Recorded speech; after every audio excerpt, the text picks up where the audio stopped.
La lluvia era una bestia implacable esa noche, arañando el pequeño pueblo de Willow Creek con dedos helados, transformando las calles tranquilas en ríos de sombras que brillaban bajo las luces parpadeantes de los faroles. En la modesta casa de 2 pisos en la calle Maple, la familia Thompson estaba atrapada en el agarre de la tormenta, cada uno a su manera. Emily Thompson, de 7 años, con sus rizos castaños desparramados sobre la almohada y sus ojos curiosos ahora pesados por el sueño, yacía en su cama, aferrando a su conejo de peluche, el señor Flopsy, cuyos ojos de botón brillaban débilmente en la oscuridad. Su habitación era un refugio de inocencia, paredes rosadas, adornadas con pegatinas de estrellas que brillaban en la oscuridad, un suelo de madera, que crujía como un viejo amigo, y una pequeña estantería repleta de copias desgastadas de El jardín secreto y la telaraña de Carlota. Un dibujo a medio terminar de un jardín de flores descansaba en su escritorio, con crayones esparcidos a su lado,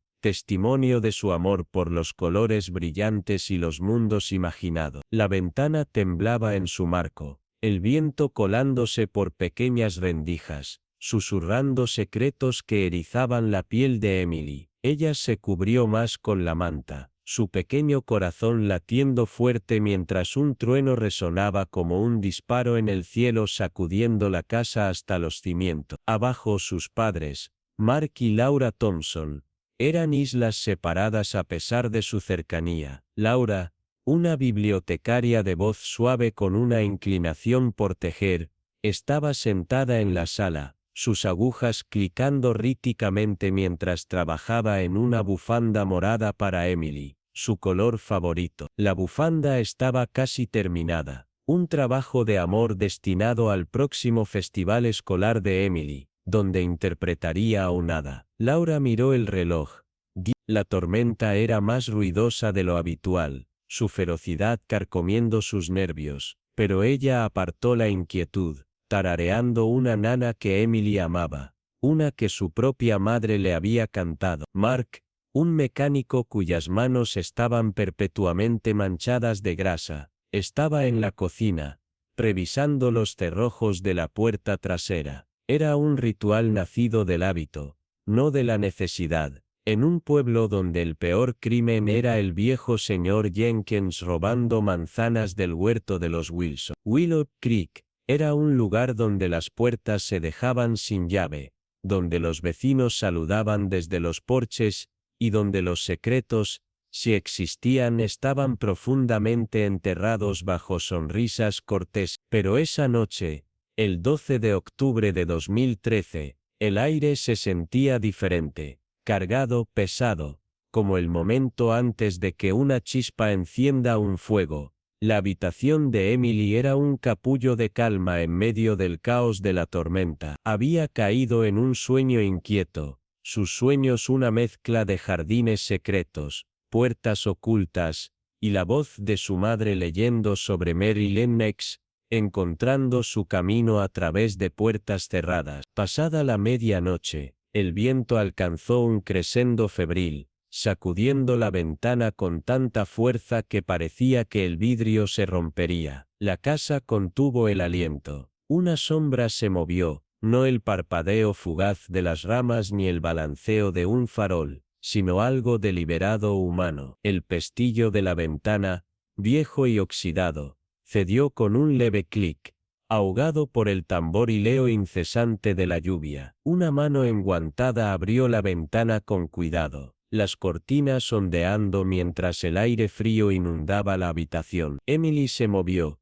su pequeña mano temblando, pero no despertó. El señor Flopsy se deslizó de su agarre, cayendo silenciosamente sobre la alfombra, sus ojos de botón mirando fijamente al techo. La sombra vaciló, luego se movió rápidamente, una promesa silenciosa de algo siniestro. La mañana llegó con una quietud húmeda y opresiva, la furia de la tormenta agotada. Laura subió las escaleras para despertar a Emily para la escuela, sus pasos ligeros, su mente en las tareas del día, preparar un almuerzo con el sándwich de mantequilla de maní favorito de Emily, recordarle que usara su impermeable. Abrió la puerta, esperando ver la pequeña figura de su hija acurrucada bajo las mantas, pero la cama estaba vacía. Las mantas estaban desordenadas, el señor Flopsy yacía boca abajo en el suelo, y la ventana estaba entreabierta, con agua de lluvia acumulándose en el alféizar, empapando el borde de la alfombra. Un solo crayón,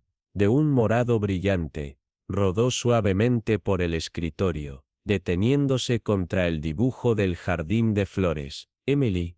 La voz de Laura era un susurro, luego un grito. Emily revisó el armario, sus estantes llenos de peluches y juegos de mesa, luego debajo de la cama, donde solo había pelusas. Su corazón latía con fuerza mientras corría al baño, al pasillo, al ático, sus gritos volviéndose desesperados. Mark se unió a ella, su rostro perdiendo color mientras recorría la casa, llamando el nombre de Emily hasta que su voz se quebró. El pestillo roto de la ventana brillaba como una acusación, el agua de lluvia un testigo silencioso de algo impensable. La policía llegó en menos de una hora, sus sirenas cortando el silencio de la mañana. El jefe Harold Grayson, un hombre curtido cuyo rostro cargaba el peso de 20 años de disputas en el pueblo, inspeccionó la habitación de Emily con una sensación de hundimiento. Notó la ventana abierta, el pestillo roto, la ausencia de huellas en el patio embarrado abajo. No había señales de lucha, ni huellas dactilares en el alféizar mojado, solo una quietud inquietante, que se sentía mal. Laura se aferró al brazo de Mark, sollozando, sus agujas de tejer olvidadas en el sofá, la bufanda morada deshilachándose como su mundo. Los vecinos se reunieron afuera, sus susurros formando un coro de temor. ¿Una fuga? ¿Una broma? ¿Un secuestro? En Willow Creek, lo último parecía imposible, pero el pestillo roto contaba una historia que nadie quería escuchar. Grayson, padre él mismo, sintió un escalofrío que no podía sacudir, su mente evocando a su propia hija, ahora adulta, a salvo en una ciudad lejana. La búsqueda de Emily consumió al pueblo. Voluntarios recorrieron los densos bosques más allá de la calle Maple, sus linternas cortando la niebla matutina, sus gritos resonando sin respuesta. Buzos dragaron el turbio río Willow, cuyas corrientes no ocultaban más que neumáticos viejos y ramas enredadas. Carteles con el rostro sonriente de Emily, capturado en la feria escolar de primavera, sus ojos brillantes, sus mejillas salpicadas de pecas, una margarita detrás de la oreja, cubrieron cada poste de teléfono, ventana de tienda y tablón de anuncios. Los medios de comunicación descendieron como buitres, cámaras destellando, reporteros acercando micrófonos a los Thompson, que estaban en su porche, con ojos vacíos, Laura aferrando una foto de Emily. Mark incapaz de hablar. Las teorías brotaron como maleza, un vagabundo de paso, un depredador escondido a plena vista, incluso historias salvajes de un culto en las colinas, alimentadas por viejos relatos de luces extrañas en el bosque, pero ningún indicio prosperó. Emily había desaparecido, como si la tormenta hubiera entrado en su habitación y la hubiera arrancado de la existencia. Las semanas se convirtieron en meses, la búsqueda se prolongó hasta un invierno frío y gris. Laura dejó de tejer, sus manos ociosas, sus ojos fijos en la habitación de Emily, que se negaba a tocar. Las pegatinas de estrellas en el techo se desvanecieron, las paredes rosadas se apagaron, el dibujo de crayón en el escritorio acumuló polvo. Pero la habitación seguía siendo un santuario para una niña que tal vez nunca regresaría. Mark se sumergió en el trabajo, arreglando autos con una precisión mecánica que mantenía su mente intacta. Siempre había sido el estoico, el reparador, pero ninguna herramienta podía arreglar esto. Empezó a beber por las noches. Solo en el garaje, el bourbon quemando el dolor por unas horas. El pueblo intentó seguir adelante, pero la ausencia de Emily era una herida que no sanaba. Los escolares susurraban su historia como un cuento de fantasmas, retándose unos a otros a mirar el patio de los Toms. En la taberna, los hombres debatían sobre cervezas, sus teorías oscureciéndose con cada ronda. Algunos culpaban a los Thompson, susurrando sobre negligencia. Otros inventaban historias de un asesino en serie de paso. El jefe Grayson, cerca de la jubilación, sentía el caso como una piedra en su estómago, sabiendo que definiría su carrera y su fracaso. Los años se acumularon, cada uno más pesado que el anterior. Para 2016, los Thompson eran sombras de sí mismos. Laura, antes vibrante, ahora se movía por la vida como un fantasma, sus días en la biblioteca, colocando libros con precisión mecánica, sus noches en la habitación de Emily, releyendo El jardín secreto, como si las palabras pudieran traer a su hija de vuelta. Comenzó un diario, escribiendo a Emily, derramando su amor, su culpa, su esperanza, las páginas llenándose de promesas de no dejar de buscar nunca. Las manos de Mark, antes firmes, temblaban al trabajar, sus clientes notando la mirada lejana en sus ojos. Había dejado de beber tras un casi accidente en el garaje, pero el vacío persistía, un abismo que ninguna herramienta podía llenar. La memoria de Emily en el pueblo se desvanecía, sus carteles enrollándose en los bordes, reemplazados por avisos de ventas de pasteles y ferias del pueblo. Sin embargo, los Thompson se quedaron en la casa de la calle Maple, atados al lugar donde la risa de Emily aún resonaba en las paredes, donde su bufanda morada colgaba inacabada en las agujas de tejer. Para dos nuevas familias se mudaron, atraídas por viviendas baratas y la promesa de una vida tranquila, sin conocer las cicatrices del pueblo. La vieja escuela primaria, cerrada desde los recortes presupuestarios de 2015, se erguía como un monumento en decadencia, sus ventanas tapiadas, sus paredes de ladrillo desmoronándose bajo el peso del abandono. El Consejo Municipal,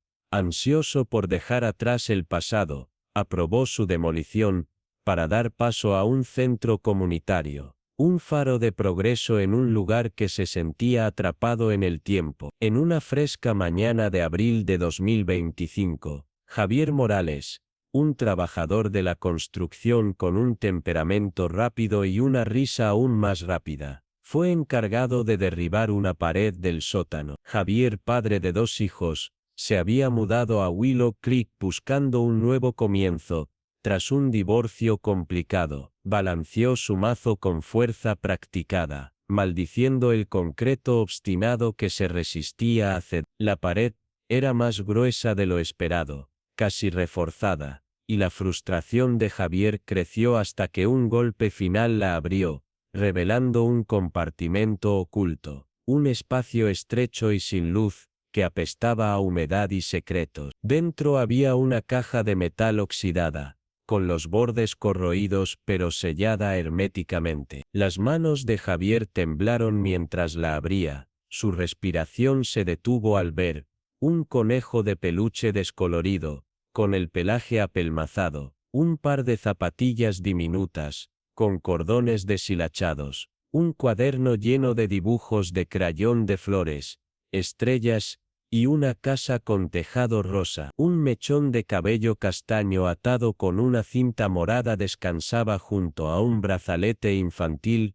grabado con E.T. El aire se volvió pesado, cuando Javier llamó a su capataz, Tom Hargrave, un hombre curtido que había vivido en Willow Creek toda su vida. El rostro de Tom palideció al ver el conejo. «Ese es el señor Flopsy», susurró, reconociéndolo de las fotos policiales que habían perseguido al pueblo durante 12 años. Javier, nuevo en Willow Creek, no conocía la historia, pero la mirada en los ojos de Tom le dijo que no era un hallazgo común. Los rostros de sus propias hijas destellaron en su mente, y retrocedió, de repente temeroso de tocar la caja. El descubrimiento explotó como una bomba. A mediodía, el lugar era un hervidero de actividad, acordonado con cinta amarilla, lleno de policías, equipos forenses y reporteros. El jefe Harold Grayson, ahora jubilado pero llamado como consultor,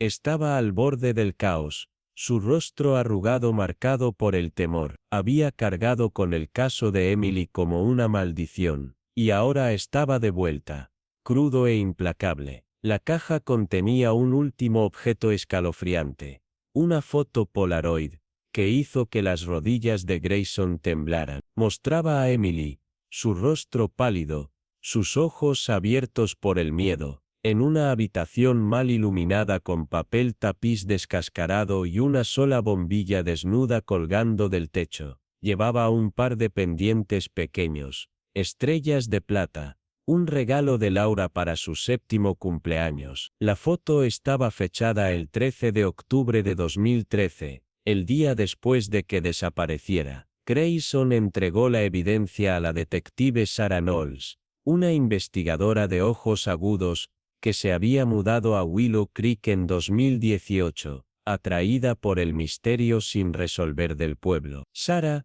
con su determinación implacable y una adicción al café, que alimentaba sus revisiones de casos hasta altas horas de la noche, estaba decidida a resolver el caso, a darles a los Thompson las respuestas que se les habían negado. La investigación de Sarah fue un ataque quirúrgico al pasado de Willow Creek. El sótano de la escuela no era solo un espacio de almacenamiento olvidado. En 2013 había sido un centro de mantenimiento, accesible solo para un puñado de empleados. Ella examinó registros antiguos, su escritorio enterrado bajo pilas de archivos amarillentos, entrevistó a antiguos conserjes, maestros y jardineros, cruzando coartadas con una precisión que rozaba la obsesión. Trabajaba hasta altas horas de la noche, su pequeño apartamento lleno de tazas de café y notas del caso, sus sueños perseguidos por el rostro de Emily. Un nombre seguía apareciendo: Leonard Price, el conserje de la escuela en ese entonces, un hombre tranquilo de unos 40 años que se había jubilado abruptamente tras la desaparición de Emily, y había desaparecido de Willow Creek. Price había sido anodino, un solitario que arreglaba tuberías y barría suelos, siempre murmurando sobre la antigua caldera de la escuela, pero el instinto de Sarah gritaba que era más de lo que parecía. Lo rastreó hasta un parque de casas rodantes en mal estado en Dakota del Norte, viviendo bajo el nombre de Lemmy Parke. Cuando llamó a su puerta, flanqueada por 2 oficiales, Price no huyó, solo la miró, sus ojos vacíos, como si hubiera estado esperando este momento. Dentro de su tráiler, Sarah encontró un santuario al caso, recortes de periódicos clavados en las paredes, mapas de Willow Creek, marcados con símbolos crípticos, y un cobertizo cerrado con llave, que al ser forzado, reveló una réplica de la habitación de la Polaroid. El papel tapiz descascarado, la bombilla desnuda, la manta infantil doblada cuidadosamente en una esquina, era un eco escalofriante de la prisión de Amelie. Una pequeña caja de madera en el cobertizo contenía más fotos, no de Amelie, sino de otros niños, sus rostros desconocidos, pero sus expresiones inquietantemente similares. La interrogación de Price fue un juego de ajedrez. Admitió haber construido el compartimento del sótano, alegando que era para guardar herramientas, pero su historia se deshilachó bajo las preguntas implacables de Sarah. Negó haber tomado a Emily, insistiendo en que los objetos en la caja eran regalos de alguien que se negaba a nombrar. Sarah sintió que estaba protegiendo a alguien, o algo, pero su miedo era palpable, sus manos temblando mientras tomaba café rancio de una taza astillada. Cuando se le presionó sobre las otras fotos, Se cerró sus ojos desviándose hacia la puerta como si esperara que alguien irrumpiera. El avance llegó cuando el análisis forense del cuaderno reveló un segundo conjunto de huellas dactilares, no de Price, sino de Carl Dempsey, un ex maestro sustituto que había trabajado en la escuela en... Dempsey era un fantasma, un hombre que había pasado desapercibido por una docena de pueblos pequeños, sin dejar rastro. El equipo de Sarah persiguió alias, revisó bases de datos, y siguió pistas sin salida hasta que un dato de una camarera en un paradero de camiones en Nevada los llevó a un motel sórdido en Reno. Dempsey estaba allí, más viejo, demacrado, sus ojos moviéndose como los de un animal acorralado. Su habitación de motel era un desastre de paranoia, ventanas tapiadas, una maleta cerrada con llave y un diario con entradas crípticas sobre mantenerla a salvo. Un mapa en la pared tenía Willow Creek marcado, junto con otros pueblos que Sarah no reconoció. Una sola foto, guardada en el diario, mostró la misma habitación descascarada, vacía pero inconfundible. Cuando Sarah lo confrontó, se derrumbó en sollozos, murmurando, «Fue un accidente», una y otra vez, pero no dijo que era eso. La confesión de Dempsey fue un desmoronamiento lento y agonizante. Admitió haber observado a Emily durante semanas, atraído por su inocencia, su confianza. Había manipulado el pestillo de la ventana, esperando que la tormenta enmascarara su entrada. Esa noche, había trepado a su habitación, susurrando su nombre, convenciéndola con promesas de una aventura secreta. Ella lo siguió, aferrando al señor Flopsy, demasiado somnolienta para cuestionarlo. La llevó al sótano de la escuela, al compartimento que él y Price habían construido, no para herramientas, sino para un propósito tan oscuro que Sarah apenas podía soportarlo. Price, afirmó, fue un cómplice reacio, un hombre que ayudaba a esconder cosas, pero nunca tocó a Amy. La habían mantenido allí durante semanas, alimentada con sobras, sus llantos amortiguados por las gruesas paredes. La historia de Dempsey se volvió vaga cuando se le presionó sobre su destino. Dejó de respirar, dijo su voz quebrándose, pero juró que fue un accidente, negándose a decir dónde estaba su cuerpo. Sus ojos, salvajes de culpa, insinuaban algo más, algo que no podía, o no quería decir. Sarah no lo creyó. El compartimento mostraba rastros de sangre, demasiado degradada para un análisis de ADN, pero suficiente para sugerir violencia. Price, desesperado por salvarse, traicionó a Dempsey, alegando que lo había visto llevar un bulto pequeño envuelto fuera de la escuela una noche en noviembre de ¿A dónde fue? Price no quiso, o no pudo decir. Sus historias chocaban, cada hombre señalando al otro, dejando a Sarah con un rompecabezas al que le faltaba la pieza final. Llevó a los Thompson a la comisaría, mostrándoles la Polaroid. Laura la aferró, sus dedos trazando el rostro de Emily, sus sollozos resonando en la sala estéril. Los pendientes de estrella brillaban en la foto, un cruel recordatorio de tiempos más felices. ¿Dónde está?, susurró Laura, su voz apenas audible. Mark permaneció en silencio, sus puños apretados, el peso de 12 años de culpa y esperanza aplastándolo. Sarah prometió respuestas, pero en privado, temía que la verdad fuera peor que el misterio. El pueblo de Willow Creek se fracturó bajo el peso del descubrimiento. Los vecinos se volvieron unos contra otros, la sospecha envenenando cada conversación. El frenesí mediático regresó, reporteros acampando fuera de la casa de los Thompson, gritando preguntas sobre justicia, sobre cierre. Pero para Laura y Mark, no había cierre, solo una herida que sangraba de nuevo. Se sentaban en la habitación de Emily por las noches, mirando la ventana cerrada, repitiendo esa noche, preguntándose cómo habían pasado por alto las señales. Laura se culpaba por no revisar el pestillo. Mark se culpaba por no escuchar la advertencia de la tormenta. Su matrimonio, antes una sociedad de fuerza silenciosa, comenzó a resquebrajarse bajo la presión, sus conversaciones reducidas a silencios y palabras cortantes. Sarah amplió su investigación, sus días mezclándose con las noches mientras perseguía pistas. Entrevistó a exalumnos, ahora adultos, que recordaban sentirse observados en la escuela. Una mujer llamada Hannah Bailey, ahora en sus veintitantos, compartió un recuerdo que heló a Sarah Dempsey en la biblioteca de la escuela,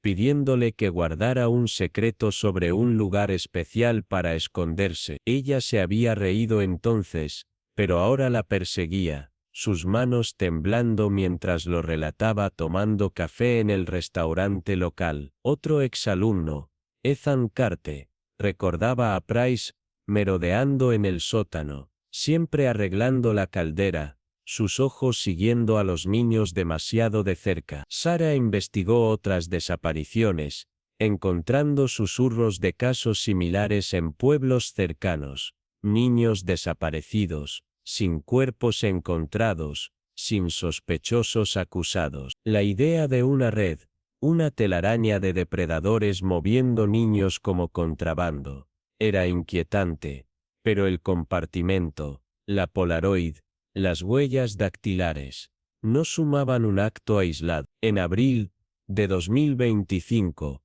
nueva evidencia surgió, una cinta de seguridad, granulada de una gasolinera cerca de la escuela, fechada el 2 de noviembre de 2000, mostraba a un hombre parecido a Dempsey cargando una bolsa pesada en una camioneta, sus movimientos apresurados, su rostro oculto por una capucha. La cinta no era concluyente, pero llevó a Sarah a revisitar el río Willow, donde los buzos encontraron un zapato infantil, parcialmente enterrado en el sedimento, sus cordones azules descoloridos pero inconfundibles. Coincidía con las zapatillas del compartimento, hasta las puntadas. El descubrimiento no era prueba de muerte, pero estaba cerca, y la frágil esperanza de los Thompson comenzó a desmoronarse. Laura aferró el zapato cuando Sarah se lo mostró, sus dedos trazando los cordones, sus lágrimas cayendo en silencio. Mark se dio la vuelta,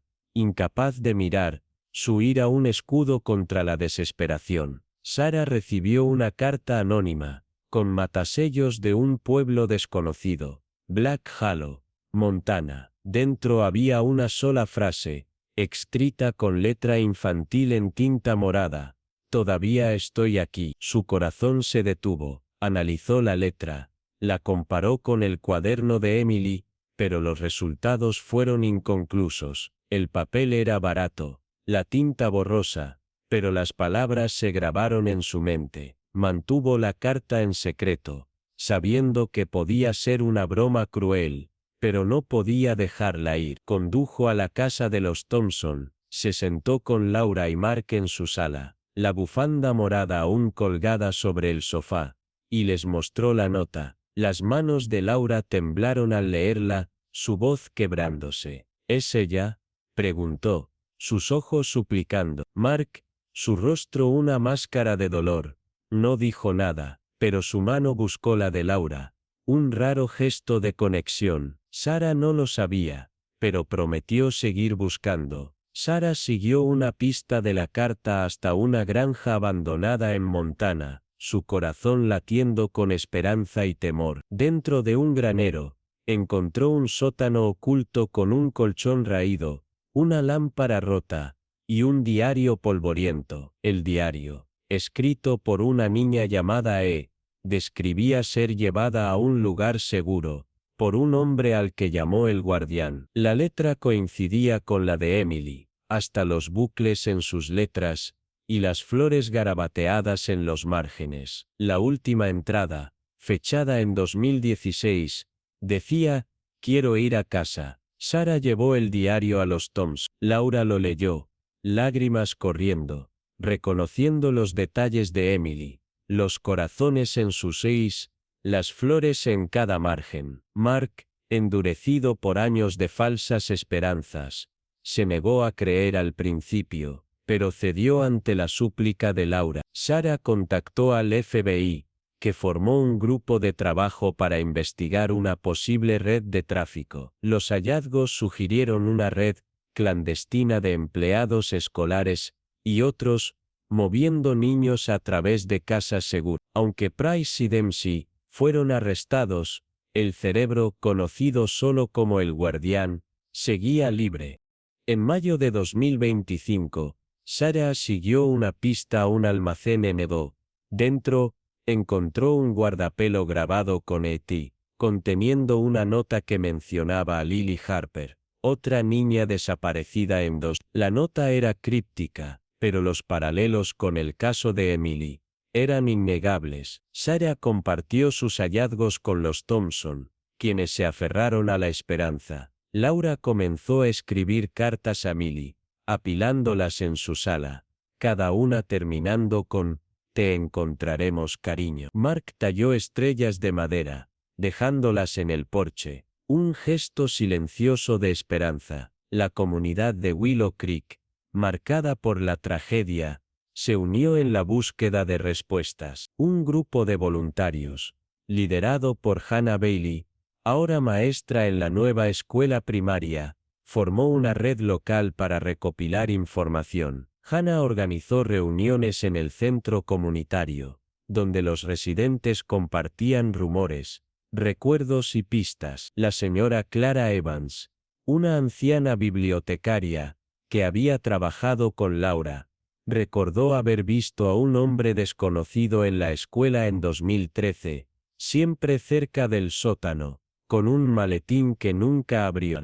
Con su memoria afilada a pesar de los años, dibujó un boceto del hombre, que Sarah relacionó vagamente con una descripción en un caso no resuelto de un pueblo vecino. Javier Morales, el trabajador que encontró la caja, se convirtió en un líder comunitario, canalizando su culpa por haber desencadenado el caso en acción, organizando búsquedas y revisando archivos municipales. Sarah también conoció a Miguel Torres, un periodista independiente que se había mudado a Willow Creek en 2021, atraído por la historia de Emily. Miguel, con un talento para desenterrar verdades ocultas, había estado investigando desapariciones similares en la región. Trabajando juntos, Sarah y Miguel descubrieron un patrón: escuelas cerradas, compartimentos ocultos, y empleados escolares que desaparecían tras los incidentes. Miguel publicó un artículo en un blog local,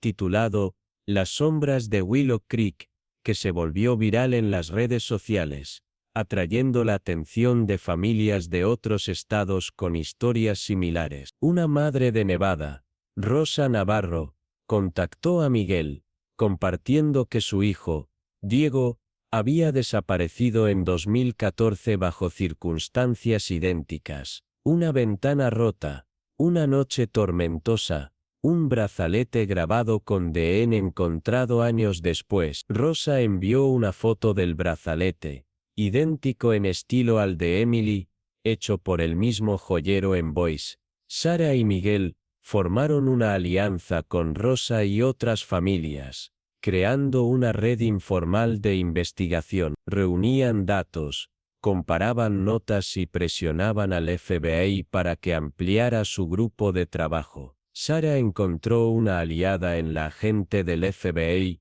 Elena Vázquez, una investigadora joven pero tenaz que creía en la teoría de Sarah sobre una red de tráfico. Elena, cuya propia hermana había desaparecido en la infancia, trajo recursos federales al caso, incluyendo acceso a bases de datos nacionales. Juntos, rastrearon a un tercer sospechoso, Samuel Hall, un conductor de autobús escolar retirado que había trabajado en varias escuelas de la región en Hall, ahora viviendo en un pueblo remoto de Wyoming, fue localizado gracias a un dato de un antiguo colega que lo vio cargar cajas sospechosas en su camioneta. Cuando Sarah y Elena interrogaron a Hall, encontraron su casa llena de mapas y horarios de autobuses escolares, algunos marcados con nombres de niños, incluyendo Hall, nervioso pero astuto, negó cualquier conexión con las desapariciones, afirmando que las marcas eran notas de mantenimiento. Sin embargo, un registro de su garaje reveló una caja fuerte con documentos codificados y una llave que coincidía con un candado encontrado en el almacén de Idaho. Los documentos sugerían un sistema de casas seguras disfrazadas como almacenes abandonados, conectadas por rutas de transporte. Mientras tanto, la comunidad de Willow Creek se transformó. El centro comunitario, construido sobre las ruinas de la vieja escuela, se convirtió en un lugar de reunión para las familias afectadas. Laura y Mark, inspirados por el apoyo, comenzaron a hablar en estas reuniones, compartiendo la historia de Emily para mantener viva su memoria. Laura, con voz temblorosa pero firme, mostró el dibujo de Emily del jardín de flores, ahora enmarcado, y habló de su amor por las estrellas y los colores. Mark, rompiendo su silencio habitual, relató cómo Emily solía dejar crayones por toda la casa, un hábito que ahora veía como un rastro de su presencia. Los vecinos, antes divididos por la sospecha, comenzaron a colaborar, organizando búsquedas en áreas rurales y revisando archivos municipales olvidados. Clara, con su experiencia como bibliotecaria, desenterró un contrato de mantenimiento de 2013 ligado a una organización llamada Hogar Seguro, una supuesta organización benéfica que había financiado reparaciones en la escuela. El contrato estaba firmado por un tal Victor Grayson, un nombre que hizo que Sarah se detuviera. Era el sobrino del jefe Harlow Grayson. Sarah confrontó a Harlow, ahora frágil y retirado, en su cabaña a las afueras del pueblo. Harlow, con los ojos nublados por el remordimiento,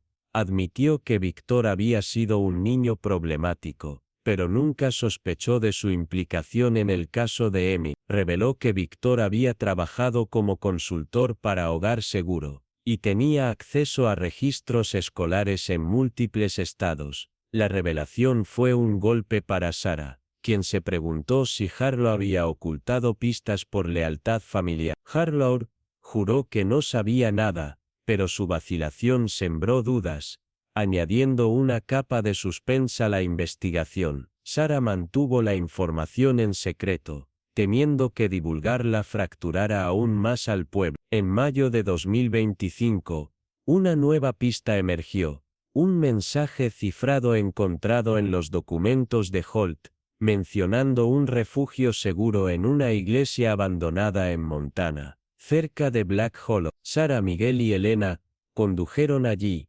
acompañados por Javier, quien se había convertido en un pilar de la comunidad. La iglesia, con sus vitrales rotos y su altar cubierto de polvo, escondía un sótano secreto. Dentro encontraron una caja de madera, con un candado que coincidía con la llave de Holt.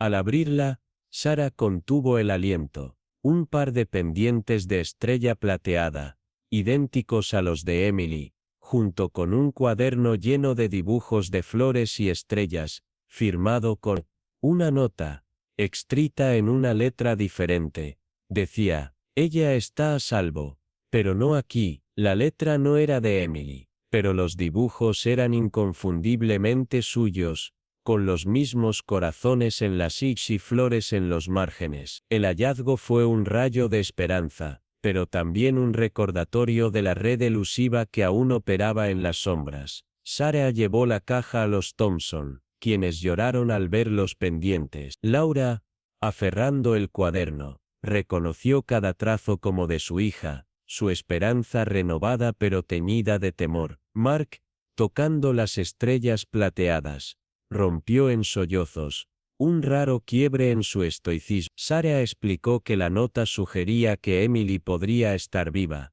trasladada a otro lugar por la red, Aunque el rastro era tenue, era suficiente para mantener la búsqueda. Elena prometió al FBI que el caso no se cerraría, y Miguel publicó un nuevo artículo, llamando a la acción nacional para encontrar a los niños perdidos. El 27 de mayo de 2025, una pista anónima a través del blog de Miguel señaló a una joven en un comedor comunitario en Pine Hollow, Montana, dibujando flores y estrellas en servilletas. Sarah, Miguel, Elena y los Thompson condujeron allí, sus corazones latiendo con anticipación y miedo. En el comedor, encontraron a una joven de unos 19 años, conocida como Lila, con rizos castaños y ojos que brillaban como los de Emily. Lila era reservada, sus manos temblando mientras servía sopa, pero sus dibujos en las servilletas eran inconfundibles. Jardines de flores con corazones morados en las... Cuando Laura mostró el cuaderno de Emily, Lila se congeló, sus dedos trazando un dibujo, y susurró: «Conozco estas flores». Las pruebas de ADN estaban pendientes, pero Laura, con lágrimas en los ojos, la abrazó, llamándola Emily. Mark, rompiendo su silencio, le dio una estrella de madera tallada, su voz quebrada. «Siempre te esperamos». Mientras esperaban los resultados de ADN, Sarah investigó que Lila había sido dejada en el comedor en 2020 por una mujer que trabajaba para Hogar Seguro. La organización, una fachada, estaba dirigida por Victor Grayson, el sobrino del jefe Grayson. Sarah y Elena rastrearon a Victor, un hombre manipulador de 52 años, que había utilizado su posición para orquestar una red de tráfico. Los documentos de Hall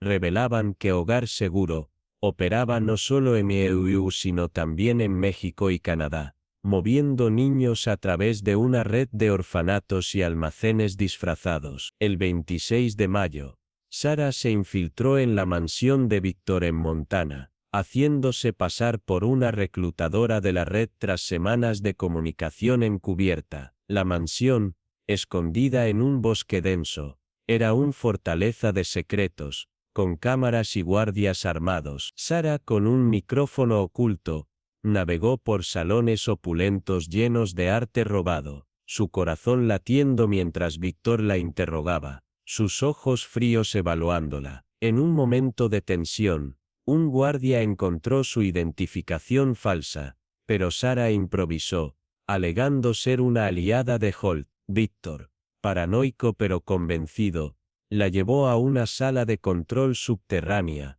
donde monitores mostraban casas seguras en tiempo real. Entre los archivos, Sarah vio un documento con el nombre marcada como liberada en 2021, con una nota trasladada a Pine Hollow para protección. El suspense alcanzó su punto álgido cuando Victor recibió una alerta de un socio en México, insinuando una redada inminente del FBI. Sarah, con el tiempo agotándose, transmitió una señal a Elena, quien esperaba con un equipo SWAT a 3 kilómetros. El 27 de mayo a las 14 a.m., un traidor en el equipo de Sarah, un agente local sobornado por Victor, intentó sabotear la operación, cortando comunicaciones. Sarah, atrapada en la mansión, se escondió en un pasaje secreto detrás de la sala de control, escuchando a Victor ordenar la destrucción de pruebas y el traslado final de los niños. Con solo minutos,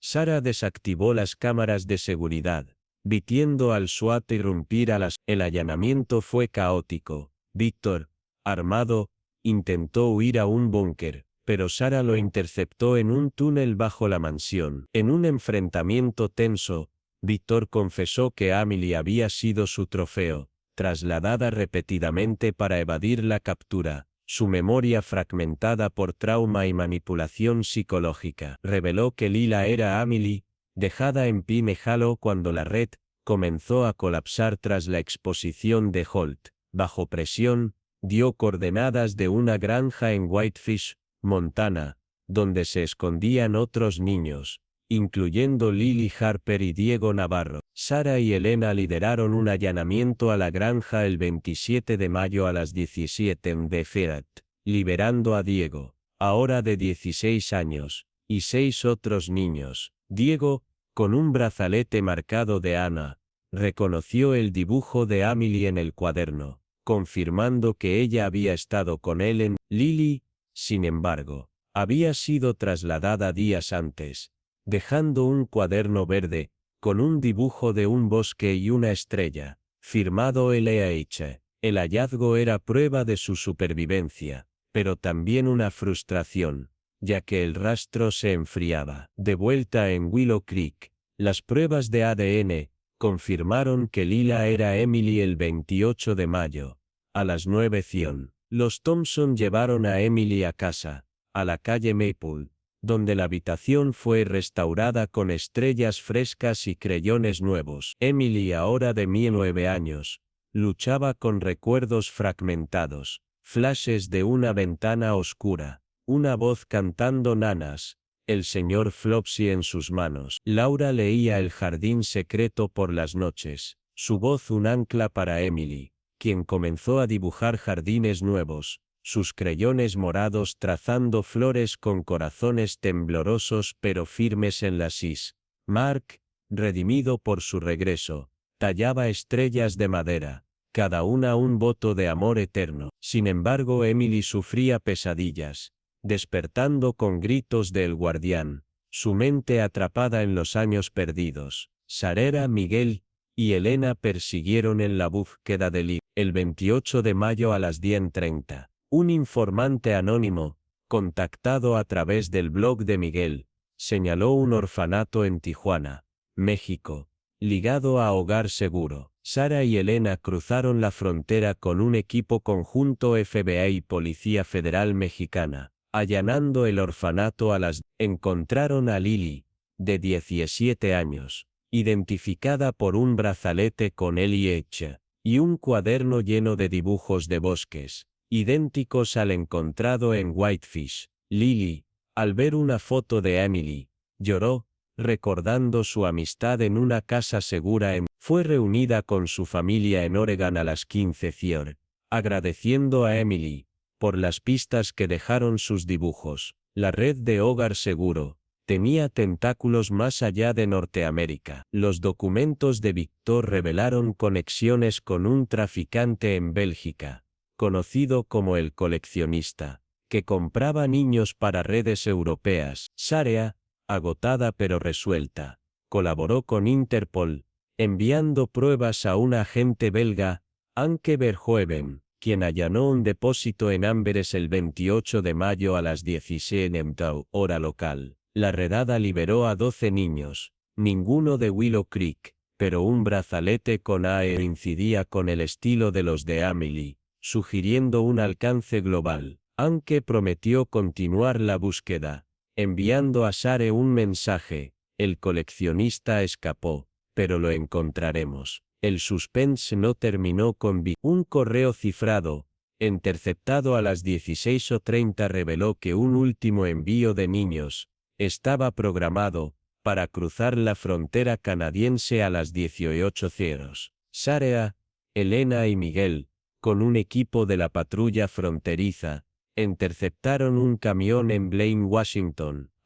Dentro encontraron a 3 niños, incluyendo a Ana Ruiz, de 15 años, cuya desaparición en Idaho en 2015 estaba vinculada a Hogar Seguro. Ana llevaba un cuaderno con un dibujo de una estrella morada, inspirado por Emily, a quien recordaba como la niña que nunca se rindió. La redada marcó el colapso final de la red en Norteamérica, aunque el coleccionista seguía libre. En Willow Creek, a las 17:00 del 28 de mayo de 2025, el pueblo celebró una vigilia en el centro comunitario, un faro de esperanza sobre las ruinas de la vieja escuela. Cientos de residentes y familias de todo el país se reunieron, sosteniendo velas y estrellas de papel moradas, el color favorito de Emily. Laura, con Emily a su lado, leyó una carta: «Estás en casa, cariño, y nunca dejaremos de luchar por los demás». Mark colocó una estrella de madera tallada en un altar improvisado, sus manos firmes por primera vez en años, Emily con voz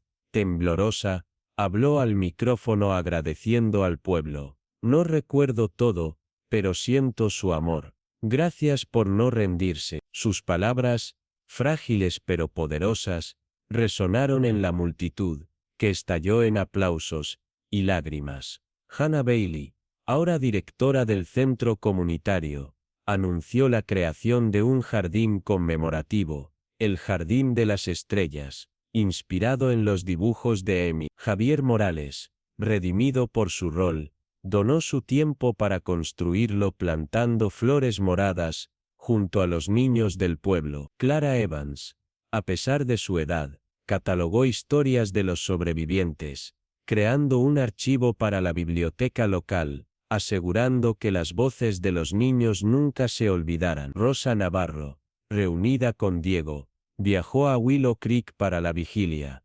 abrazando a Emily y prometiendo apoyar la causa. Los Thompson fundaron Estrellas para Emily, una organización sin fines de lucro para ayudar a familias afectadas por el tráfico. Laura y Mark, con Emily, viajaron por el país, hablando en escuelas e iglesias, mostrando los dibujos de Emily como símbolos de resiliencia. Emily, asistida por una terapeuta, Lila Patel, trabajó en recuperar sus recuerdos, enfrentando pesadillas del guardián, pero encontrando consuelo en sus crayones. Patel notó que los dibujos de Emily evolucionaban, de jardines oscuros a campos abiertos, reflejando su sanación. Emily comenzó a escribir un diario, titulado Mis Estrellas, donde narraba fragmentos de su infancia y su gratitud por su familia y Willow Creek. Sarah, agotada tras años de obsesión, se tomó un descanso tras la vigilia, pero no pudo dejar el caso. Con Elena y Miguel, formó una coalición internacional, conectando con Anke y otras agencias para perseguir a el coleccionista. Su apartamento, ahora un centro de operaciones, estaba lleno de mapas y notas, cada uno un paso hacia la justicia. Miguel, con una novela en curso basada en el caso, mantuvo la historia viva, sus artículos inspirando a millones. Elena, ascendida por el FBI, dedicó su carrera a desmantelar redes de tráfico, llevando una estrella morada en su chaqueta en honor a Emily. El suspense persistió hasta el último momento. A las 17:15, mientras la vigilia comenzaba, Sarah recibió un mensaje cifrado de un contacto en Vancouver. Un almacén ligado a Hogar Seguro contenía pruebas finales contra Victor. Sarah, delegando la entrega a Elena, se quedó en la vigilia, sosteniendo el crayón morado de Emily, reliquia de un caso que cambió su vida. El almacén, allanado a las 17:50, reveló un servidor con datos que conectaban a Victor con políticos corruptos en 3 países, asegurando condenas masivas. Willow Creek, con sus puertas ahora cerradas, abrió su corazón. El jardín de las estrellas floreció, sus flores moradas un testimonio de la resistencia de Emily. Ahora una joven artista, pintó un mural en el centro comunitario, un cielo lleno de estrellas sobre un campo de flores, con un conejo solitario mirando hacia arriba. Cada pincelada era un paso hacia la sanación, cada corazón en su sis un eco de su infancia. Laura y Mark, renovados, caminaron juntos por el jardín, sus manos entrelazadas, sus cicatrices llevadas como medalla. El pueblo, vigilante pero esperanzado, guardó su amor por Emily, sus crayones morados, y sus estrellas de madera un farol eterno, prometiendo que su luz nunca se apagaría.